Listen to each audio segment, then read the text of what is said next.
This is not Abhijit दीप के crime, this is democracy crime. मतलब अब सरकार ने अच्छी तरह स्टेब्लिश कर दिया कि पहले पेपर लीक्स के टाइम बच्चे रोते हैं, हमारे देश के युवा रोते हैं, फिर पेपर कैंसिल हो जाता है तब रोते हैं, उसके बाद जब अकाउंटेबिलिटी मांगने जाते हैं, आवाज उठाते हैं, तो इस तरीके से उसकी आवाज दबा दी जाती है, इसीलिए रोते हैं। मतलब सरकार सिर्फ रुलाने में विश्वास रखती है और एक इंसान है जो दुनिया भर में जाकर हंसता रहता है। शर्म आनी चाहिए। मतलब इस देश का युवा रोने को मजबूर है। क्यों?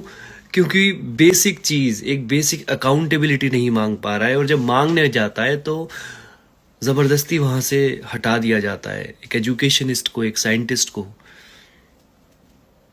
बेसिक डिमांड, मतलब बातचीत ही तो करनी थी। बात करने में क्या प्रॉब्लम है? हर कोई पूरे देश से एक ही आवाज उठा रहा है कि बात कर लो, बात करके सॉल्व कर लो। पर रुलाने में मजा आता है। गरीब को, यूथ को,